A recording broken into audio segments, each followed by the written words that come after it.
I always found when in any discussion on war, inevitably, in any discussion on war, at a certain point in the discussion, somebody would say, oh well, it's human nature. Well, first of all, from my own experience, and I still have to tell this to people because there are still people who talk about the desire of young men to go to war, the thrill it is for young men to be in war, to shoot their guns, to kill. And I thought about my own experience in the Air Force, and it was very clear to me, looking around at all these guys around me who were dropping bombs and who were killing people.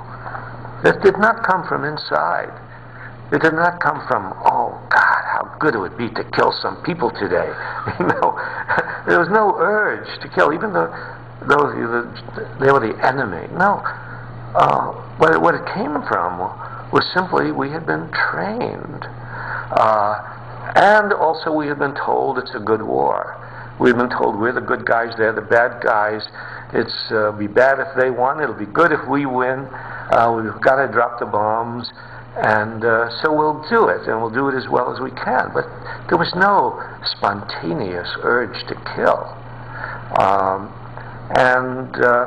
So that was my own sort of my own personal experience. Simply recoiled at the idea that soldiers have this kind of killing instinct, or the young men have this killing instinct.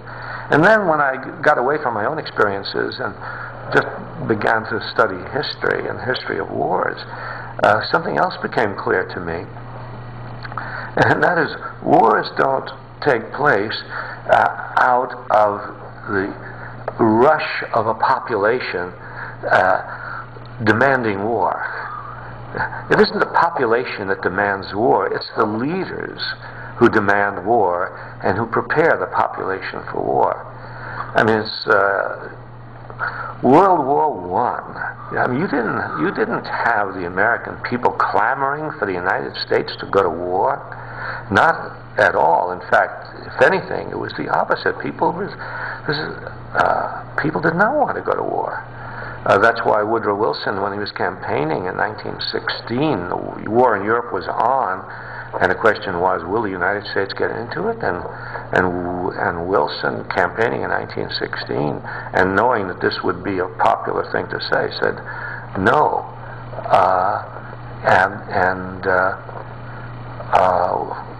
We are not going to go to war. Then he's elected, and then almost immediately he calls upon the nation to go to war. But the nation doesn't respond immediately. If there was a spontaneous urge to kill, why would we need a draft? We would just take advantage of the natural desire of people to kill and give them an opportunity. But no, you have to draft people. Well, you have to do two things, really, in order to mobilize an army for war. You have to persuade them that this is a good thing to do, a noble thing to do. And you have to work very hard to persuade them, because after all, they're going to risk their lives. And so, in World War I, a massive propaganda campaign was mounted by the Wilson administration. They hired a number one sort of public relations person in the country to organize 75,000 speakers to go around the country to give speeches everywhere in the country, and the war spirit was built up, and the atrocity stories, the Huns, the Kaiser, really inflaming the public. Only then, was it possible to really mobilize the nation for war. So you have, on the one hand, you have the propaganda campaign, and then on the other hand, you have the coercion, the draft, and the punishment. If you're neither seduced by the propaganda nor compelled to go by the draft, and if you resist, you will go to jail. So it takes, in other words, powerful inducements and threats to mobilize the young population of a nation for war.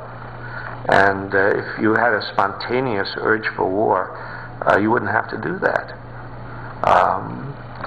And in fact, there's no scientific evidence. I mean, when I got interested in the question of human nature, I would sort of look at the work of anthropologists and zoologists, and I would read, Konrad Lorenz on aggression, and who was, a zoologist, and I would read the work of anthropologists who had studied different